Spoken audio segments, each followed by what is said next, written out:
Con. Thank you for joining us bright and early here today. Yes. We're doing great. Awesome. Awesome. Welcome. The panel today, virtual reality, the future of gaming. Thank you so much for joining us. My name is Alex Milan. In the VR community, I also go by Alex VR. I'm a co-host of a seasonal VR podcast called Between Realities. And I'm also community manager and haptic designer for 𝐂𝐻𝐿𝐹, a company that makes wearable peripherals to use in virtual reality games. I co-host my show Between Realities with this gentleman sitting next to me who goes by the name of Skeeva. Skeeva, how you doing, brother? What's up? I'm pretty good. This thing is really low. Yeah, no, I'm great. Thanks for having me. I'm super stoked. Our show is all about VR. If you want to learn more about VR, pop over to our YouTube channel, Between Realities, and check it out. Please do. Of course, Skeeva also is a VR industry professional. He works for Vertigo Games. Yes. Yes. Excellent. So thank you so much for joining us. So before we dive in, of course, we definitely need to take a minute to introduce all of our amazing panelists. So please, Justin. My name is Justin Rosette. I'm the CEO and lead developer of TabGames, creator of Samurai Slaughterhouse. And I just started getting into developing games professionally last year. And just from doing it in my free time, I managed to get investors. And this last Friday was my last day of working full-time day job. Investment, full-time VR developer. So excited about that. Living the dream. Thanks, Justin. Next to Justin, we have Lucas Rizzotto. Okay, are we doing videos now, or just saying hi. Hi, I'm Lucas. I do a bunch of stuff. Usually that involves, computers strapped to your face. I have a YouTube channel called Lucas Builds the Future, where I do crazy projects from like the closest thing to a real-life time machine you could possibly build. I built it alongside many other things. I released a couple of games on the Oculus Quest, such as 𝐂𝐻𝐿𝐹, and on January I'm launching an experience called Flat Earth VR, and that'll be fun. It's a satire, don't worry. I run an augmented reality creator house in Hollywood Hills that we just started a month ago, where there's a bunch of artists living together, making a bunch of crazy shit, and it's really fun. And if you want to visit, you should talk to me later. But yeah, it's a pleasure to be here. Peace out. Hi, Jonny. Hi everybody, I'm Jonathan Jennings. I'm a software engineer and one of the co-founders of Weird Kid Studios. We launched our game Galactic Barfight about 6-7 months ago and just hit 10,000 downloads on the App Lab. So thank you for having me, and yeah. Thanks, Jonny. Congrats, 10,000 downloads. And Adam, you down there? Hello everyone, my name is Adam Bombatt. I am the community manager, influencer, relation person / marketing for the VR capture software 𝐂𝐿𝐹. I also have a YouTube channel where I help aspiring VR content creators learn how to be able to record and live stream VR. And yeah, it's a little spiel. Beautiful. Thank you all so much for being here and being on the panel. We are, all of us up here, especially these folks sitting next to me, are very much involved in the VR community. We are creating content, making games. All of us are insanely passionate about this technology, and I'm willing to bet that a lot of us didn't exactly choose to be. VR is very, very captivating, and a lot of people have had some what they call VR experiences. Maybe you looked through a cardboard, or maybe you tried a friend's VR headset 5-6 years ago and it made you a little sick, something like that. So you've kind of been pushing it off and writing it off. The panel today is called The Future of Gaming, but for all of us here, it's here. It's today. Like, we are experiencing some truly amazing and insanely immersive experiences that are capable of delivering profound experiences that, of course, games are amazing and fun, but you might find yourself thinking about different things and considering different things as a result of it. And that's what our show Between Realities really is all about, is exploring kind of the more profound and mystical aspects that this technology is truly capable of providing. But it can be hard to convey this. It's one of these things where you kind of have to try and see where we're at today in order to understand just how impactful and profound this technology can be. Would you agree, Skeeva? Dude, absolutely. Man, I gotta ask you guys, why do we play video games? And I'm gonna answer that question for you as well, because that's how I roll. But, so I think we play video games to become immersed in characters, right? We kind of want to leave our current life and go and role play and be in situations that we wouldn't want to be in real life. I don't think anyone here wants to get shot at or anything like that, right? So we want to be immersed in these characters. Right now, today, you can go out and for as little as $299, you can join the VR revolution. You can transport yourself into a new reality, and you can be whatever it is you want to be. You don't have to spend bazillions of dollars. It's here now. You can hop into something like the Oculus Quest, right, which is an all-in-one headset. You don't have to buy a computer, nothing. This is it, man. $299 and you are in. It right? works everywhere. It works everywhere. It tracks your head. You have hand presence. I mean, you are there. You are the person that you are diving into the game to be. We have the Valve Index, which is the current leader in PC VR technology, if you ask me. Things like the Valve or the HP Reverb, so Hewlett-Packard's involved, and the Vive series of headsets. So you can go out in any price level, get as immersed as you want for as much or as little money as you want, and it's pretty awesome. We then have all kinds of amazing games. I'm just going to list off some games here and just play it like a trailer reel in the background. But we have games that you'll know, like the Half-Life series. We have an exclusive Half-Life game in virtual reality where you get to dive into Black Mesa and some of these environments that you remember from probably growing up. Or at least maybe I'm just dating myself. But we have things like The Walking Dead, Saints and Sinners. We have Medal of Honor in VR, Resident Evil 4, Sniper Elite 4, No Man's Sky. You can pilot your own starship around 14 quintillion planets. If that's not exciting, I don't know what it is.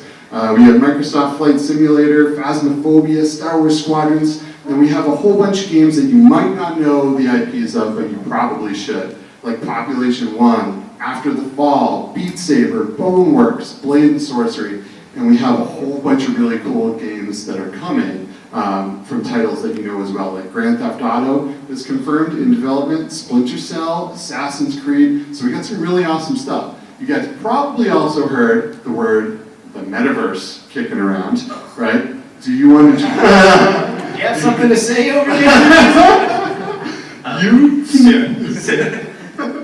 You can join the Metaverse right now. You can hang out with your friends in things like VR Chat, Rec Room, and Neos. If anyone here has seen the movie or read the book Ready Player One, we're kind of there right now. You can do those things right now in Neos. And it is amazing, and it blows my mind every day.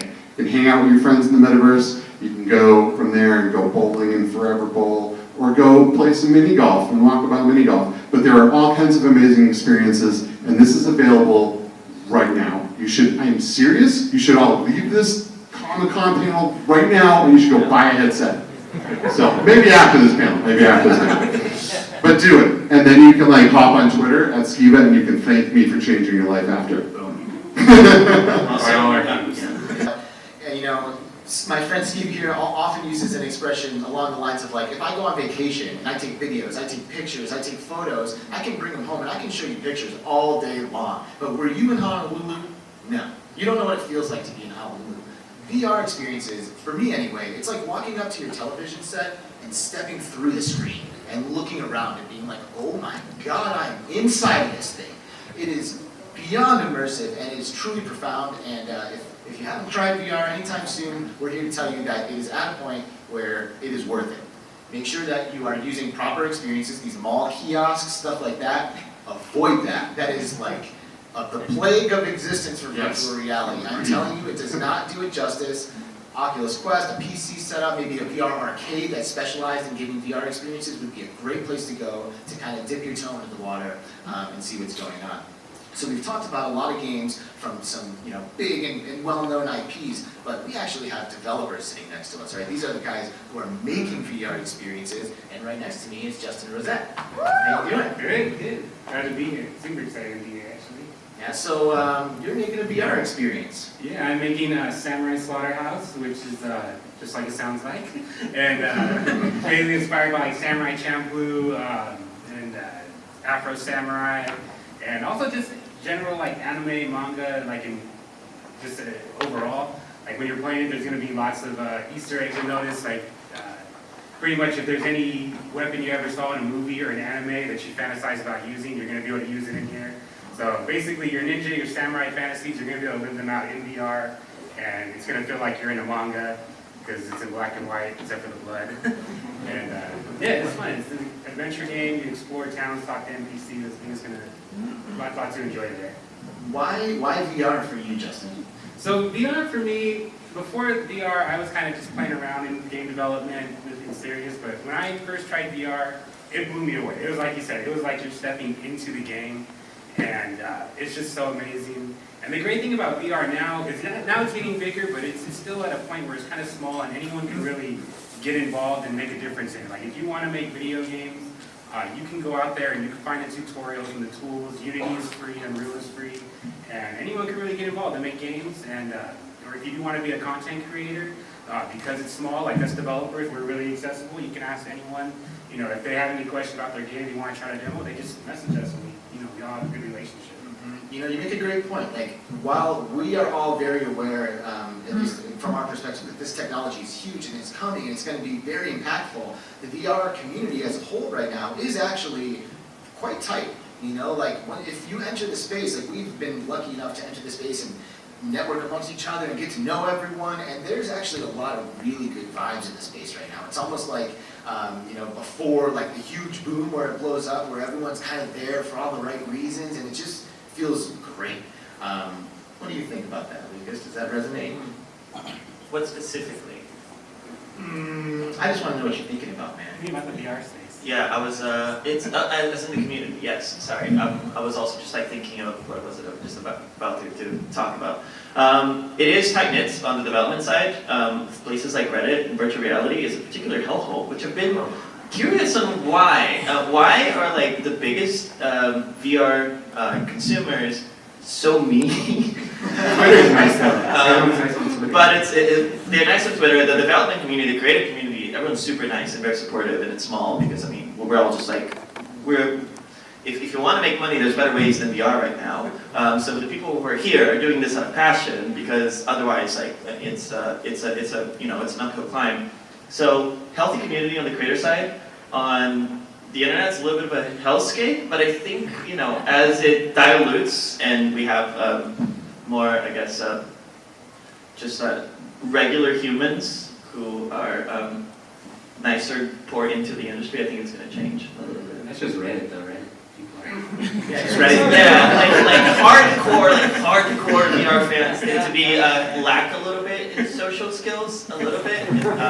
It's normal. Like, So I'm curious then, what gears were turning up there when I initially engaged with you there? You said you were kind of preparing to start talking to us about something. I was just thinking about everything he was saying, that Justin said, and how I was going to introduce my work, to be honest, because I was like, oh, it's going to be my turn. Oh yeah, oh my god, it's my turn, shit. Sorry, can I swear? I don't know, there's kids in the audience, so try not to. We're gonna pump the brakes on it, but please. Okay, I will try to go down the... I have a hard time on YouTube doing it too. So, and for all the kids in the audience, if you're interested in getting in the industry, please talk to me. I would love to encourage you, because VR is something that just kind of like just happens to you, because there's just no degree for this stuff. You know, I think all of us have very weird backgrounds. I mean, at least in the VR industry, people have all sorts of backgrounds, and at least I found myself in VR by accident. On 𝐂𝐻𝐿, I guess, that I made a game, and it was my first project ever. It's the project that I learned coding in as I was making it, called 𝐂𝐻𝐿. It's, if you like, you know, artistic indie experiences that everybody loves but no one buys, this is, I'm your guy. And 𝐂𝐻𝐿 is a VR, it's a social VR art piece in which you enter these worlds populated by these little creatures. Each world asks you a very personal question, and all these little bubbles are voice messages left by other players responding to these prompts. So as you, it's not in early access anymore, by the way, it's on the Quest, this is an old trailer. But, so you explore these worlds and you get to learn about these intimate aspects of other people's lives in VR. And I think it's a really showcase of VR being used as a tool for introspection and self-exploration and growth and human connection. Thank you. So,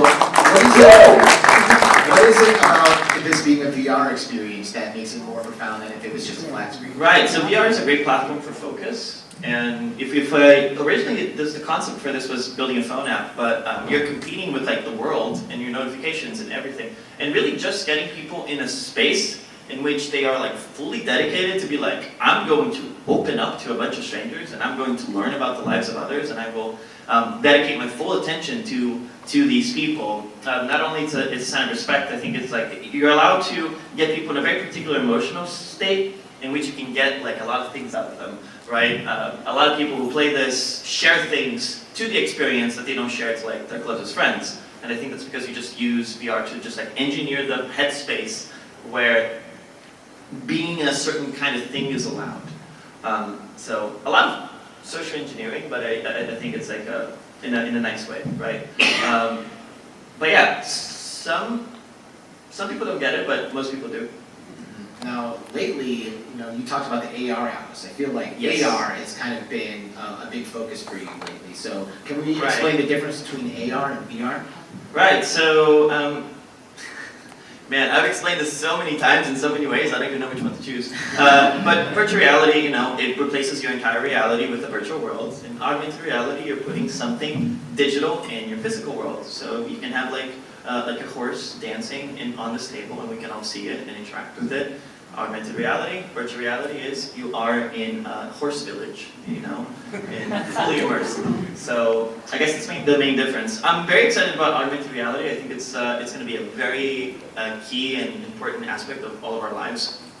And it's going to tie to VR pretty well. I think the Quest is going to be the largest augmented reality platform, unfortunately, for the next foreseeable future.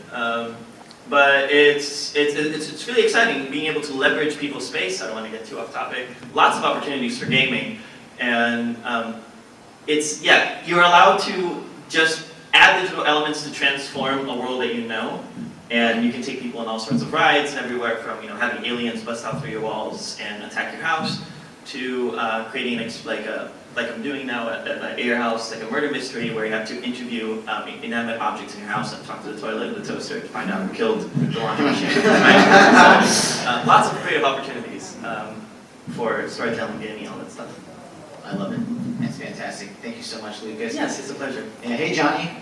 Hi, we're thought to go, and Nice. super recommend it. But why VR for me? So I actually have a background in the game industry. I worked in games for about the mobile game space for about 5 years, and then I think it was the DK1 came out, and a friend just randomly asked me to join this contract position, and so we worked on a Ghostbusters VR. Ghostbusters now hiring VR for the Google Cardboard, which was exciting. And so I kind of fell into VR, right? Like I made games, and then VR kind of popped up, and then everybody wanted to hire for VR, and my game experience kind of worked into that. So yeah, that was it.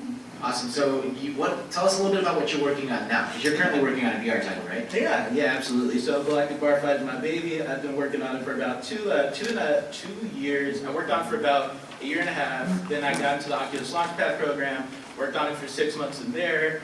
Didn't get the grant for that. I got it for another game called Supersonic Rhyme Chamber. But this is really like where my passion is. So the past 8 months or so, I've been working on Galactic Barfight, which is kind of like a sci-fi arcade or wave shooter. It's super inspired by like old 80s games. I grew up in love with like Serious Sam, Earth Defense Force, Robotron, Smash TV, and so it's kind of like trying to take the intensity and excitement of arcade games and translate that into the VR space. And so yeah, this is my baby, shooting a bunch of aliens in space, slicing them with virtual, like a digital, like hologram scythes and swords. And yeah, I'm super excited. I think the update's going to be out next year, Q1, and yeah, it's going to be a blast. How has developing in VR been different for you than developing for more traditional, like flat screen experiences?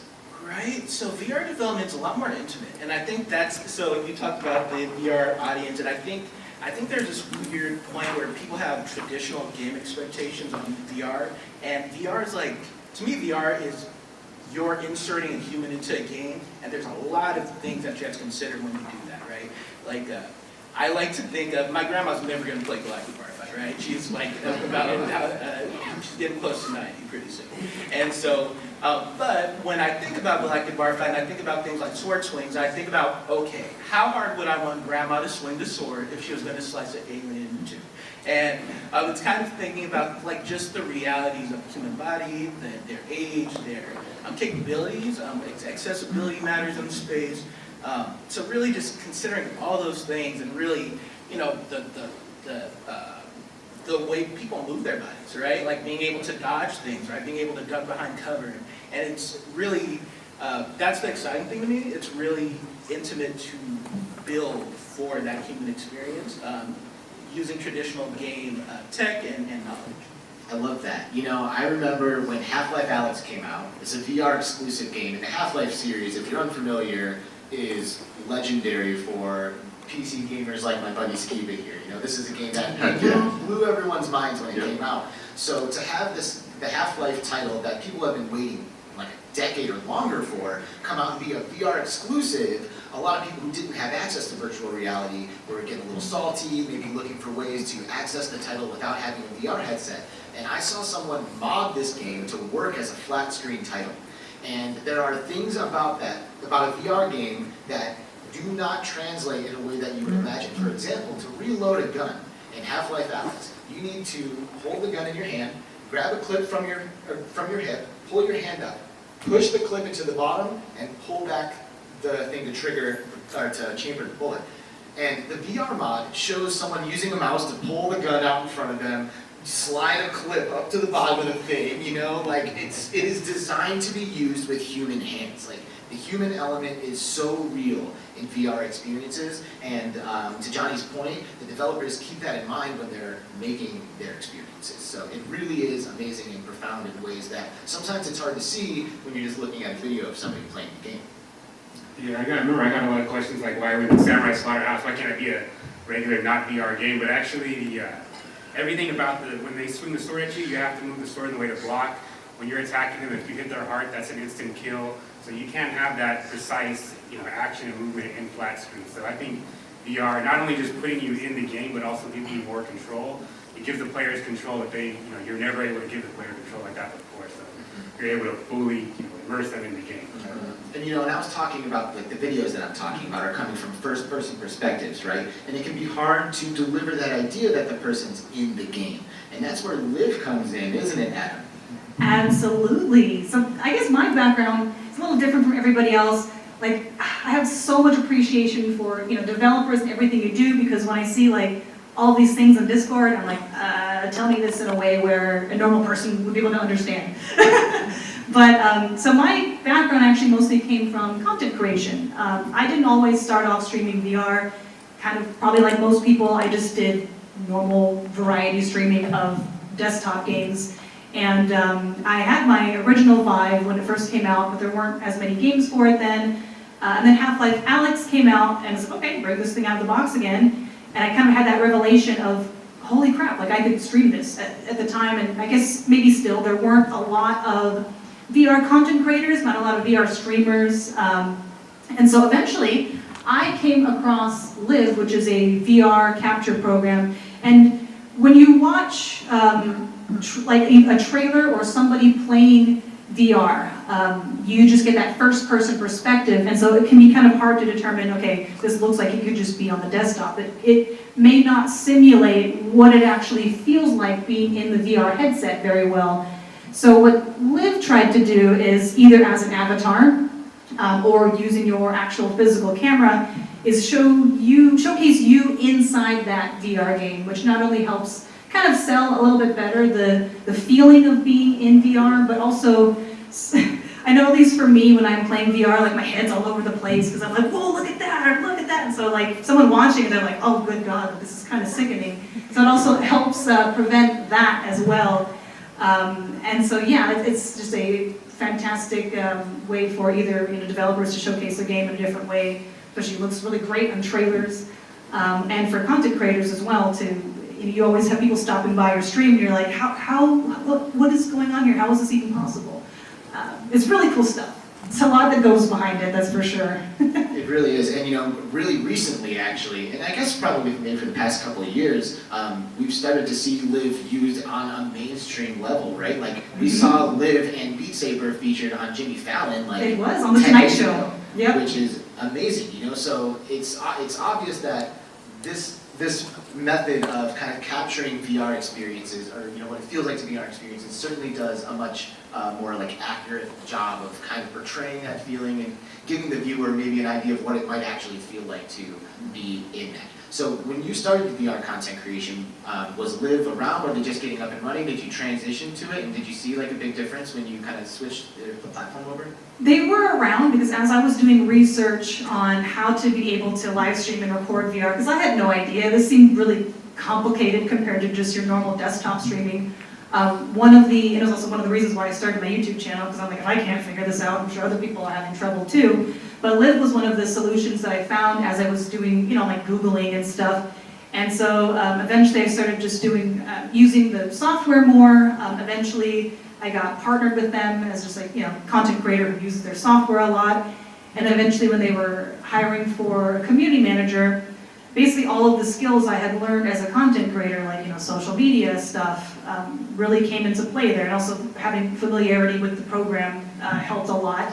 So it was a very nice transition. And I'd like to say it was an easy choice, not to like, hey, me, but they tell me it was an easy choice. I don't know who else applied, but maybe props to them. So it made sense based on the type of content that I was making at the time and my love for educating people and wanting to help other VR content creators who want to get out there, as well as just working with the software that kind of helps make it all happen. Not to mention, Live lets you pull your puppy into the VR. Yeah, it does. Yeah, you have your dog there with you while you're playing Beat Saber and everyone can see it. All of a sudden, there's a great, not to go on a side tangent, but there's a great TikTok out there where this girl, she's got a dedicated green room, of course, like some of the most hardcore people have, except instead of walls, she's got those puzzle piece mats, and her cat just decides to climb it. So she's playing Beat Saber, and you just see this cat like climbing the wall all of a sudden, and it's like, what's going on? I love seeing what people make with it. It's absolutely fantastic. People are so creative. So this method of capturing content is typically referred to as mixed reality. Mm-hmm. And we, in the VR space, and as we're kind of moving forward with this technology, things are changing really quickly, and the terminology is like not exactly always like defined and decided on, like where everyone's kind of trying to figure stuff out as they go a little bit. And you're going to hear a lot of different kind of terms over the next few years as VR becomes more and more prominent.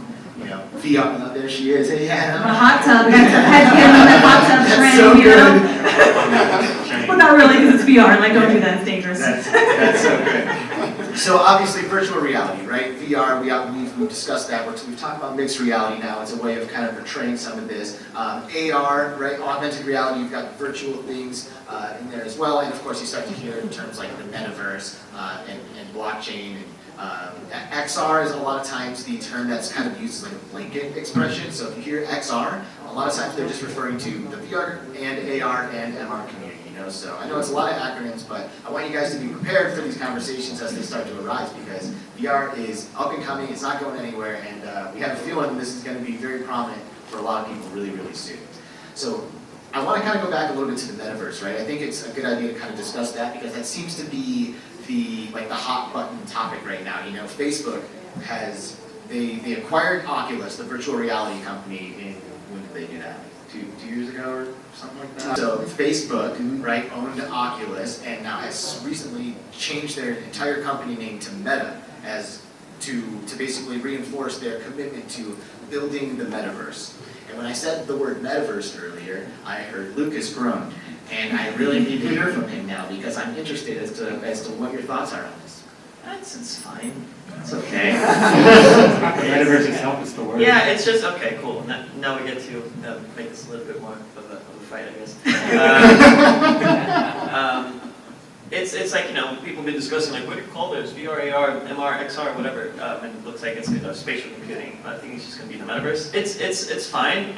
It is strange to be in the world. I mean, if you saw the Meta conference, in which they announced the name Meta, it was basically like Zuckerberg claiming dibs on all ideas in XR. And then, it's like the Metaverse is this huge buffet, and Zuckerberg just, like licked all of the we are now meta. It's like okay, so it's fine. It's been like a rocky road, and it's a little scary because some of the players are being knocked out. It looks like the monopoly will stay for a little bit, and companies like Microsoft are not doing as well as I thought they were. So I'm concerned. But we'll figure it out. There's lots of cool things you can do, especially in the realm of social XR. Social VR is like totally underexplored, and I kind of creatively bankrupt for me right now because there's so much you can do, and it's like everyone's doing the same thing, and that upsets me. But we can talk about that more if you want. I mean, I kind of want to understand what the metaverse is a little bit. Johnny, do you have like a definition for the metaverse that you would use if someone asks you about it? No pressure. Yeah, no pressure. Wow. I guess the idea of the metaverse is like this virtual, it's like the Oasis in like Ready Player One, right? It's this one singular virtual space that we're all going to plug into. And I think kind of to what Lucas said, right? I think my issue with the word is it's almost like the way it's being pitched is that there's, as if there was one virtual country we're all going to go to and it's going to do everything. And that doesn't seem realistic, right? I think that realistically it would be multiple metaverses that we bounce between, and they would have to learn how to work together. It's almost like traveling from country to country, right? And I think that's the only way it's going to be realistic, because otherwise the metaverse as like one singular virtual environment, it's too big, right? Like it's too big of a thing to consider. So there's like I think the metaverse is kind of like the internet. There's not one space in it, but the metaverse is really the idea that there's a virtual space that we can all hang out on. There's the Between Reality spaceship. It's not a place in real life, but it's a virtual place. I got these guys invited me there. I got to visit, and we all went there. We hung out together. And then there's Spatial Ape, which is a VR convention. It goes on every Thursday, right? Every Thursday. And we actually go to that convention sometimes. And for one Friday a month, we actually go to that convention when there's no one there, and we just meet up and have like a kind of VR like round table. So I think that's what the metaverse is. It's a virtual place you can hang out. It's not one app, not one program. It's just the idea that we can hang out in Spatial Ape, and then we can go hang out in 𝐂𝐻𝐿, and it's just we can all hang out in different places. We don't have to be together in real life, and we can still be together. I feel like from a user experience standpoint, Doctor Strange, I think is a really good visualization of what Metaverse can be like. If you want to have like some digital magical things appear in front of you, you can. If you want to open a portal, go to a different planet, you can. It's sort of like this integration between the digital worlds and the physical worlds, right, into a single thing. So it's like Doctor Strange, I guess. Is it like Dr. It's like Harry Potter too. For me, it really is like the Ready Player One Oasis. It's somewhere I can go, I can be anything, and I can do anything I want at that moment in time. I can hang out with my friends, we can do ridiculous things. I can take a golf club and swing it and just nail you off the planet, right? Which is so hilarious when you're embodying the avatar. Yeah. When you launch someone, it is so good. And then we can like open a giant screen. We can open a giant screen and watch YouTube together. Do you know what I mean? We can do anything. We can go anywhere, and there's no restraints. We're not bound by the laws of physics in this reality, and it's awesome. And I love it. I spend way too much time there. So. Do you guys like actively use social VR? Is it something you actually do? Yes. Okay. Yeah, we use a program called 𝐂𝐻𝐿 VR a lot. 𝐂𝐻𝐿, okay. Ever since Skeeva introduced me to like 𝐂𝐻𝐿, I've been like, I have to show everybody and everyone this, because it's just so, what you can do in it is so mind-blowing, it's even hard to explain, but I love it. Yeah. And is it one guy? I There's don't a team. It's a couple. There's Yeah. a team, okay. But really, what it is like an entire community of people coming together and building within it and creating what it is now. So you have a couple people that started coding the foundation, right? But everyone goes in there and makes things happen. There's full body haptics that you can experience. There's face tracking, there's eye tracking, there's full body tracking, and all of these things are implemented by the community and then implemented into the full build of the experience, right? So everyone is in there collaboratively building and making it what it is, and it's so powerful. It's just, man, I can't Like say if you go in there and your friend hands you an item, maybe like a crossbow or something like that, you fire at them, and you're like, oh man, I really wish that arrow sent me flying 100 feet when it landed. Everyone can gather around and look at an inspector together and collaborate and code it right there together inside the program. You don't have to leave the program and write anything. You can do it right there, in there, add the knockback to the thing, shoot it, boom, it knocks it back. You're like, good job, everybody, we just did it. It is really amazing what they're capable of doing there. It's a real deal too. The inspectors looks like a Unity inspector, like in a real inspector. Yeah, it's legit. Cool. Can I talk about eye tracking for a second? Please. Just on the topic of future of gaming, I'm particularly interested about some of the new things that headsets are going to be doing very soon. I mean, hand tracking is becoming pretty prevalent now. There's not a lot of games design around it, but I feel like hand tracking is going to be just a key part of a lot of games. Controllers are going to be more like an optional thing for certain kinds of things. But eye tracking particularly excites me because you can, dude, it's insane. You can tell so much about someone by just looking at their pupils. And the pupil dilation, you can tell how scared they are, how attracted they are to something, of course. You can tell how much mental effort they're putting in on certain tasks, which is why the next Quest will probably have eye tracking because Zuck wants that data. Yes, he does. But it presents so many interesting creative opportunities for games. Not only, it's super accurate input because you can look at things and, and select them and all of that, but you can have a really good read on the emotional state of the player at any given time, which is awesome, but you can explore things like, if you're designing like an interrogation in VR, which you're being interrogated, we have a lot of strong awareness over where people are looking, and you can basically screw with the player in lots of really new and creative ways, and this is one of like my design principles now. The player is my plaything, and I make them do whatever I think is funny, and they're like the butt of my jokes. Because I'm just getting like into VR comedy now, and it's I think it's really So fun. don't play Lucas's games if you don't want to be victimized. So because VR, like hardware, is such an evolving platform, it's like every year we're gonna have like new tools to play with, new tools to design games around it.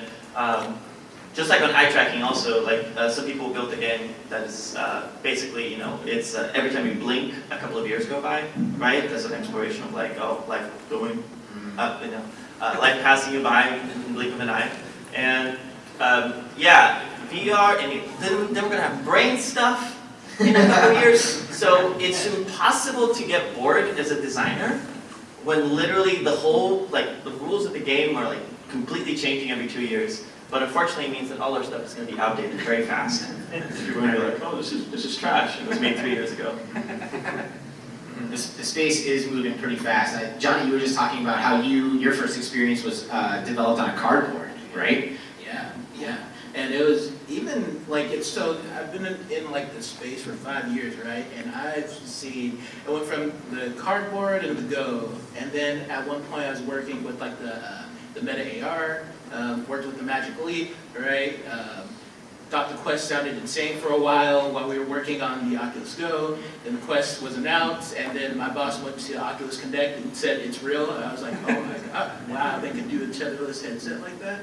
And then the Quest came out, and then the Quest 2 came out, right? And it's just been just what is possible in space. It's been kind of, it's been shocking, right? And it's been exciting because I love working with new tech, but it has been wild how much stuff I've had to learn, and it makes it really interesting.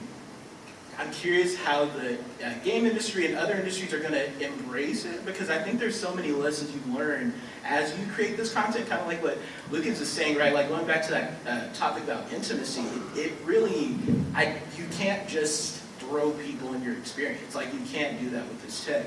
And so I'm really curious about how much more like empathy and like really understanding people is going to go forward, like with our future tech advancements in this space. Yeah, you could probably give people PTSD in VR. You probably if you design your game well enough, you're World War II. I think one day that's progress. They had a training experience where they were training bosses to fire people in VR. And they had ones where like the people that they were trying to fire were crying, and the people that were doing the VR experience actually started crying too because they felt bad for the virtual people they were firing. It was kind of a mean way to use VR. But You've had experiences like that too. I know Skeeva has had to wrestle with some guilt after playing Blink Sorcery. Man, so VR, like I was saying, so this is the most immersive tech that there is out there, and you really embody the characters that you're playing with. And there was a scenario. There's a game called Blink Sorcery, and you are fighting people. People are coming after you, and it's a straight up murder simulator, right? It's very, very realistic. But yeah, there was a scene where I grabbed someone and I cut their throat, and it's very, very realistic. And I actually had to take the headset off and just breathe for a minute and be like, oh my god, that was, yeah, like you know all of that?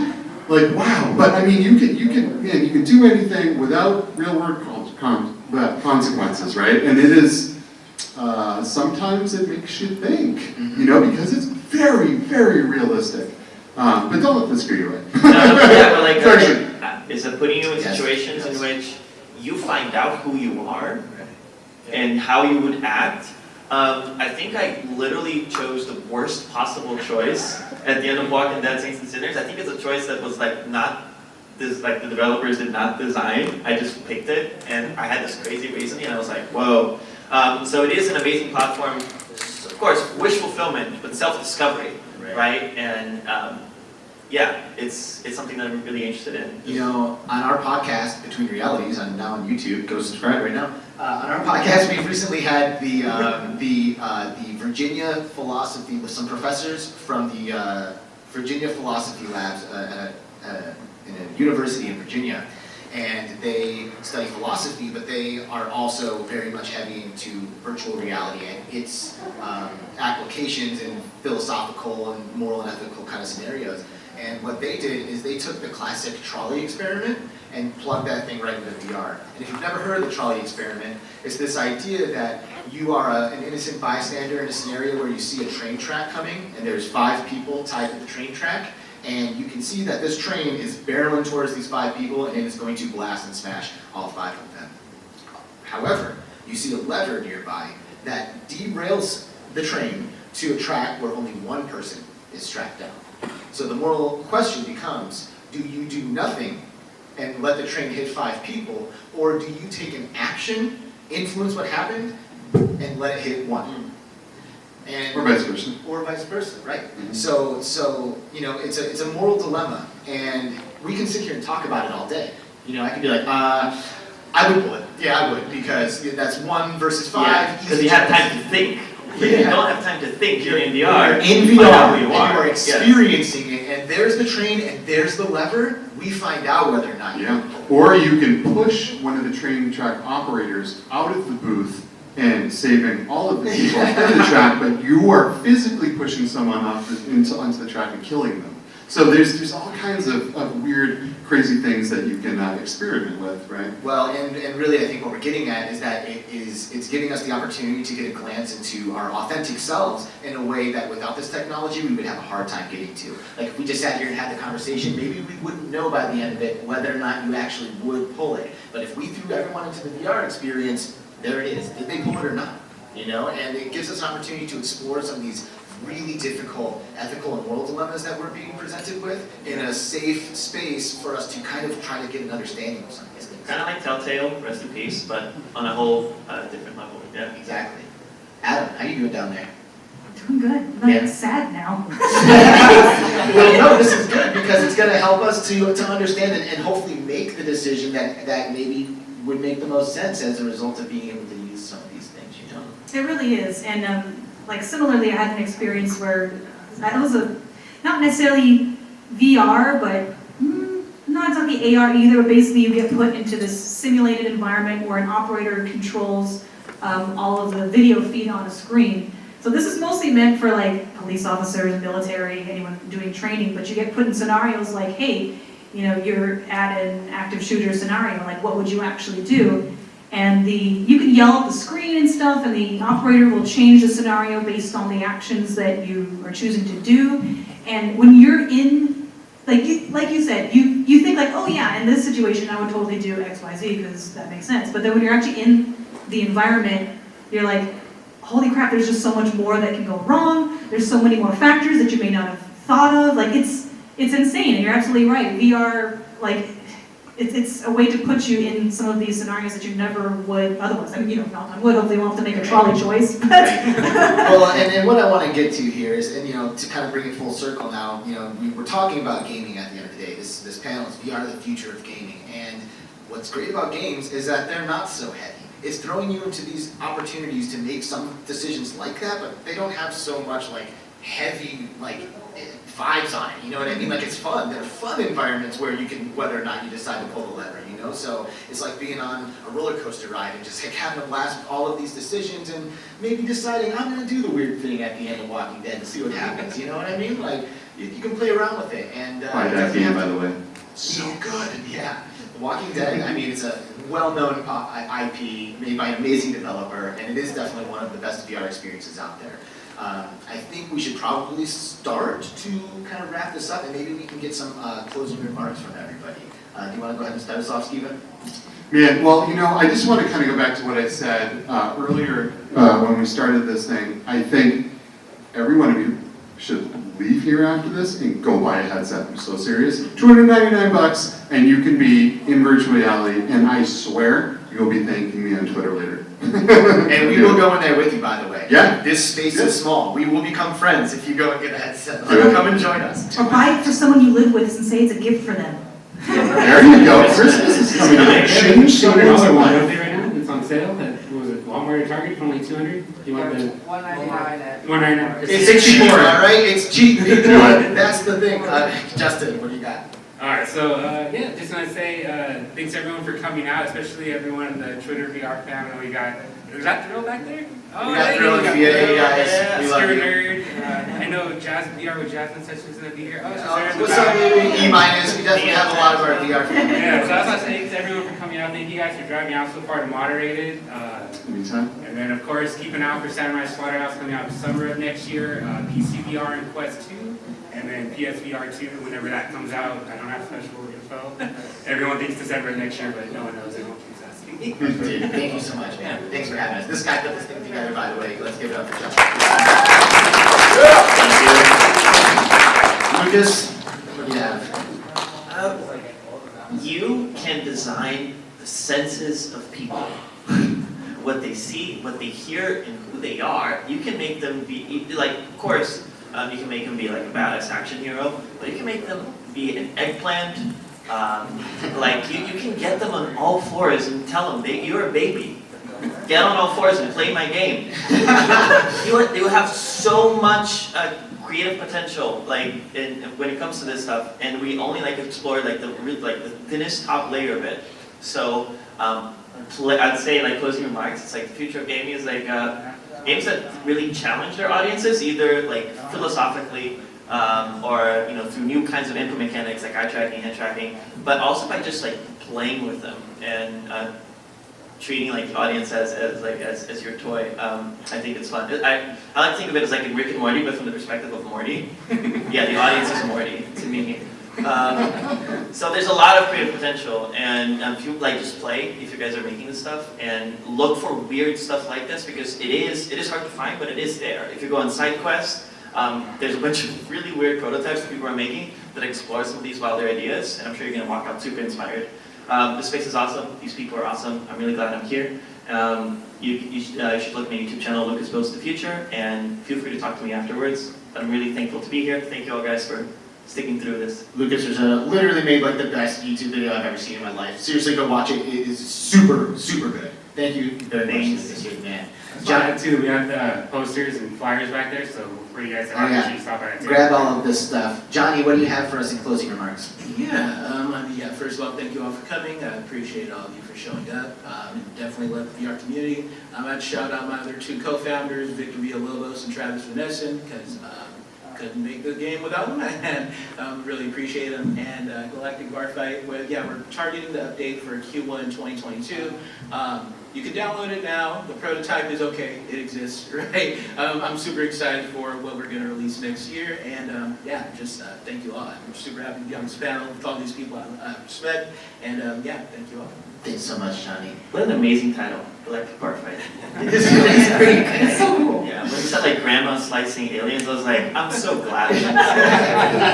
It's the potential of VR, it really is. Yeah.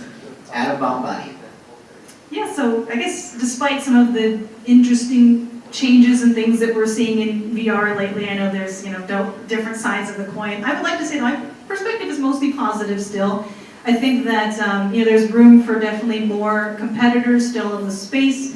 As you can see, there's a lot of really amazing developers working on incredible projects that just completely blow my mind.